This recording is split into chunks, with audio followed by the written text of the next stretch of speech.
Well, good morning. It's Thanksgiving Day. And what's the first thing you do on Thanksgiving Day? You make coffee. Get your cups out.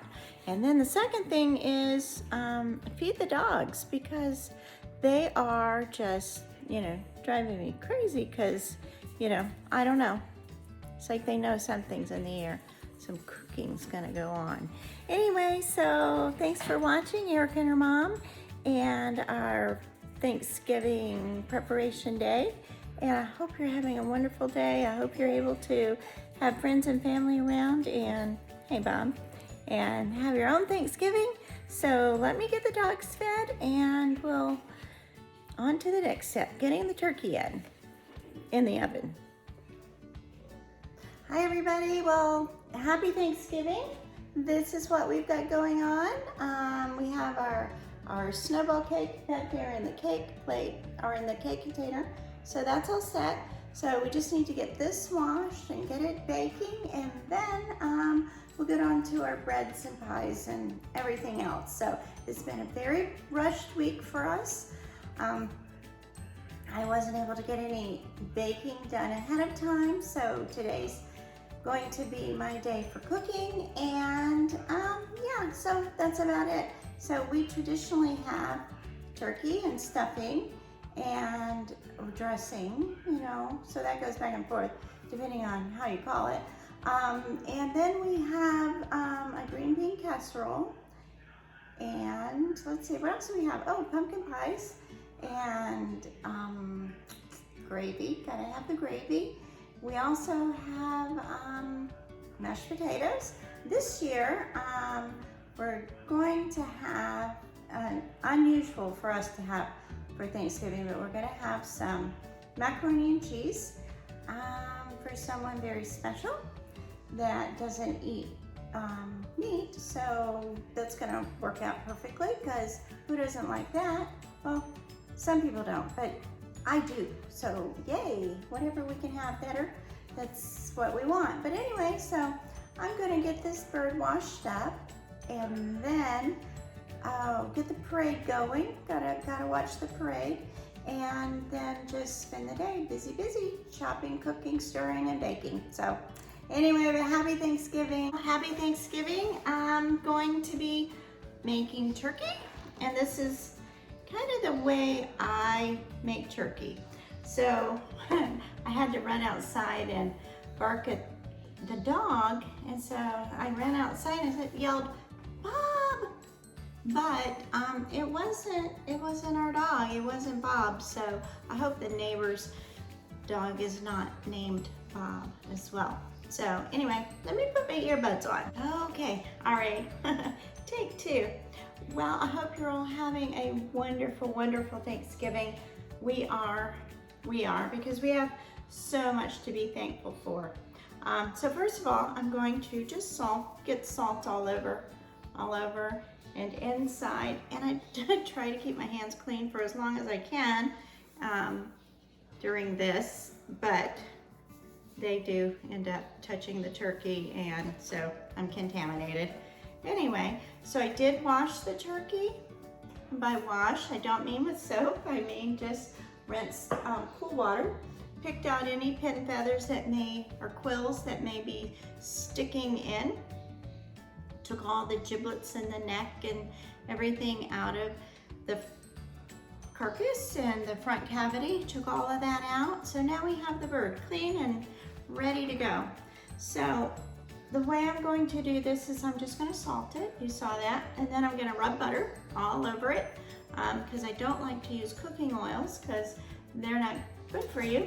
And I have this pan. Now, this is a deep pan, if you can see that, and it was my mother's pan, and her last Thanksgiving with us on this earth, she used this pan. So I'm just really grateful to use it. And she said, and it really hurt her back when she was lifting the turkey, and she didn't ask for help. And she said, I want you to take this pan because now you can make the turkeys. So I think that she was sending me a message that I didn't get. But anyway, so now I have this pan, And the reason I'm going to use this deep pan is 2 reasons. Number 1, because of that story, first and foremost. Number 2, my husband had a dental practice in Annandale, Virginia, and his father had a dental practice in Alexandria, Virginia. And one of the patients of his father was a gentleman who was a gardener at the White House. He did the White House grounds. And he said that the recipe that's used in the White House, at least by the chef at that time, was to put the turkey into a brown paper bag and roll up the end so it would stay tight, and then cover that bag with oil, or the inside, something like that. So that's the way they made their turkeys. So we did that one year, but the problem is the turkey is, because it's a moist turkey, it was so moist that it was just falling apart, but it was delicious. So that's what I'm going to try to recreate in this pan. This pan does have a lid right here. So I'm going to put the turkey in. I'm going to put the lid on. So this turkey will basically be stewing in its own juices, and there will be a lot of juices because they're not just going to evaporate from the heat, they're going to stay in. Now, when the turkey is finished cooking to the right temperature, I'm going to take this off and then I'm going to brown the top. And I'm expecting the bottom part and the legs to fall off. I'm expecting it, so I'm not going to be disappointed. I asked my daughter and my husband, what do you want to do? You want a beautiful turkey or you want a good turkey? And I know you can do both because I've had it that way. But foolproof good is a nice deep pan or a paper bag. So I'm going with the pan because I don't have a paper bag. And you know, these days, I know that I believe that there are pesticides in the paper bags that unless you buy them for lunch bags. So I don't want any pesticides anymore than I have to have. So we're just gonna use the pan. So we're gonna use the pan, we're gonna put the turkey in, put the lid on, stick it in, and forget it while we do all of our other cooking. We have cranberry sauce to make, biscuits to make, cornbread to make, potatoes to make, macaroni and cheese to make. So we'll be busy while this is cooking. So here I go. I'm gonna use all of this butter. This is almost 2 sticks of butter because this is the fat Kerrygold version. So I'm just gonna slather butter everywhere, and this is when the hands get dirty. So, okay, here we go. And you know what? I forgot to dry the turkey. Let me dry it, because the butter doesn't stick to a wet turkey. It just slides around. But anyway, so this is the way Pika's doing it this year. I don't know about you, but my turkey cooking changes sometime from year to year. I don't brine it, and I know a lot of people do, and that's how they get theirs juicy. I just don't want to change the flavor at all of the meat inside. So I guess you could do a salt brine, just a salt brine, but I don't want different flavors in there. I'm kind of a turkey purist. But anyway, so we'll put the butter on. The butter, this is Kerrygold salted butter, and we just really like this butter, and I cook with this butter. So when I made the coconut cake yesterday, I actually used coconut oil. I didn't use vegetable oil, and I didn't use butter in that. But anyway, so that's what we're doing. I do change my oils. I don't have a lot of different oils. I use olive oil, and I use coconut oil, and I use, what is that third oil? It's really good, the really good one. It's really hot right now. I just can't remember the name. But you know, it'll come back. It'll come back to me in about 5 minutes. So this part is wet, so I'm just gonna pat it dry. It's has a little bottom dry, and then more butter here. Then I'll take whatever I have left and just stick that into the cavity and let it melt, because I'm certainly not gonna use this butter for anything else. So we'll put that little green thing as a piece of broccoli. I had some broccoli the other night, and you know, sometimes my butter and what I'm cooking kind of get cross-contaminated. Usually, nothing bad though, nothing bad. All right, so it's very wet on this bottom side where it's been draining. So I'm just going to put some on a little bit. And there's salt in this butter, so that's gonna help with, at least with the top part of the skin, it will kind of help cook it and crisp it a little bit, because that's what we want. Okay, so these little legs can now get tucked back into the skin that's created at the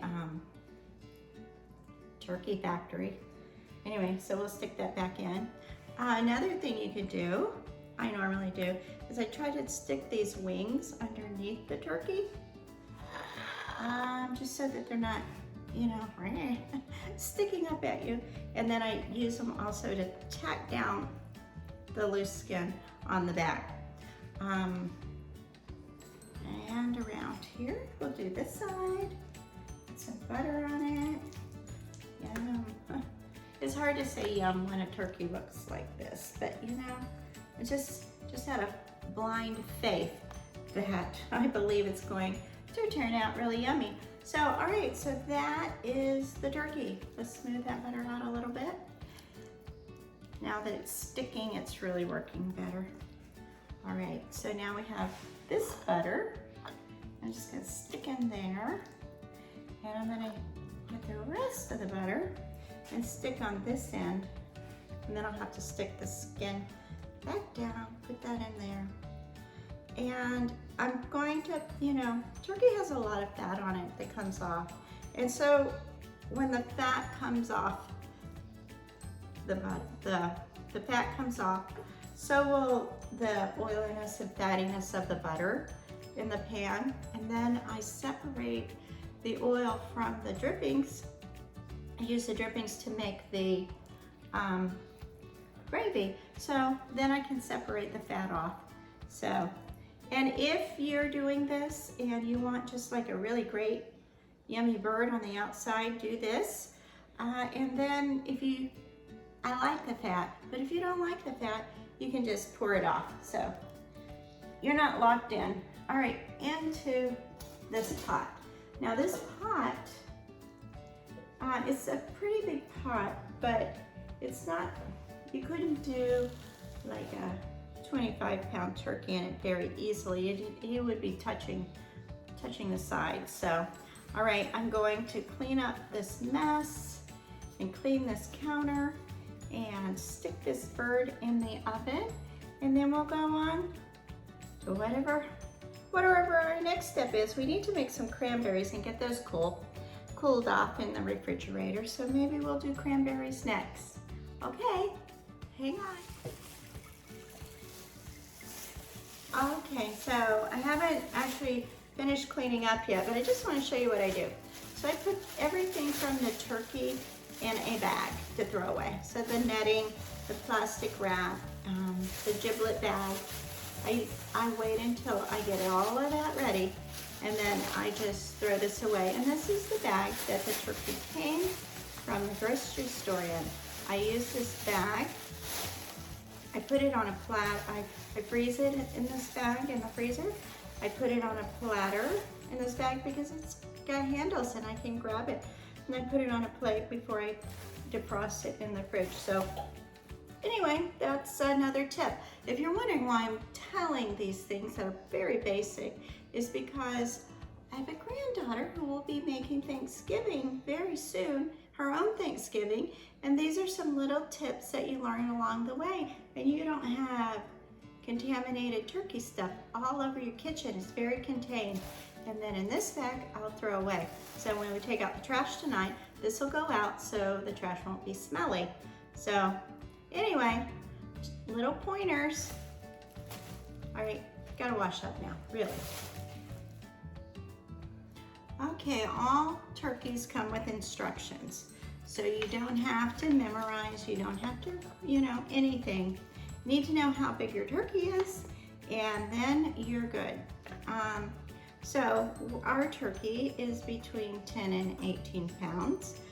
It says that you can refrost that in the refrigerator for 3 to 4 days in cold water, 5 to 9 hours, and then approximate roasting times unstuffed, which is what we have, 3 to 3.5 hours, and stuffed because it takes longer to get the heat all the way through, 3 3/4 to 4.5 hours. So simple. And if you really, really need some help, it tells you how to thaw it in water, and what to do to keep your turkey safe so you don't poison your friends and family, how to remove it from the package. And this year, they had a really neat thing. Like there was a little piece of plastic at the bottom. You stick both your index fingers in and pull it apart, and the whole turkey comes out of the package. So that may not be new, but I haven't noticed that before. So it was really great. Okay, so remove turkey from wrapper, take out the neck and giblets. I say giblets. I heard somebody else say giblets. That just didn't sound right to me. But I guess it's just the way you want to, because GI in girl is ga, and giblets. I guess it's just the way you pronounce it. All right, take out the neck and the giblets from the 2 body cavities, drain juices, and pat turkey with a paper towel. I disagree with that. I need to rinse my turkey. You know, they don't want contamination everywhere, so they just say pat it dry, right where it is, and bake it. I heard something about this on someone else talking about it, and no way, Jose, I have got to rinse my turkey. All right, so stuff the turkey before roasting if desired. That's not recommended anymore. Lightly fill the neck cavity, and then turn wings back to hold the skin in place, which is what I did, and stuff body cavity. So I guess I stuffed it with butter. So that was kind of my thing. It says preheat the oven to 325. I preheated my oven to 350 because while I'm opening that, changing the rack, and getting the turkey in, I think I'll probably lose 25 degrees. I place turkey breast side up on a flat roasting pan in a 2-inch deep open roasting pan. Brush, and sometimes I do that. Sometimes I use a shallower pan, or even have a rack in the pan, and so the turkey stays intact and all the juices run out. But I think it's drier that way, so I just didn't want to do it that way. I roast according to time guidelines above, and which was 3 to 3.5 hours. Okay, so there are probably many different ways to bake your turkey. You may have a set way. You may be willing to try new things, and that's what I do. I just try new things, but I do know this way makes a very moist turkey, and it's really delicious. And on your plate, it's okay because it's not going to be a whole turkey on your plate anyway. It's going to be different, different pieces or something like that. So anyway, that's what I do. Okay, and so it says talking about turkey gravy. So you need pan drippings, turkey or chicken broth, a 1/2 cup of all-purpose flour, salt and pepper, and cooked giblets, chopped fine, which is optional. A lot of people do that, but I don't. And the reason I don't is I don't want to get a bit of liver flavor in my turkey gravy. If I eat liver, I want liver, but I don't want my gravy to sporadically taste like liver. So I'm not going to do that. Anyway, so that is all there is to be said, and I love the way they packaged this year. Sometimes you get a sort of a plastic card stuffed in your turkey, and it's slimy and dirty and awful. You have to wash it, and then you still don't feel good about touching it. But this was in a cellophane package on the outside of the turkey plastic under the netting, so I feel fine about touching it. Anyway, so, and now we will move on to our cranberries. Yeah, let's get it done.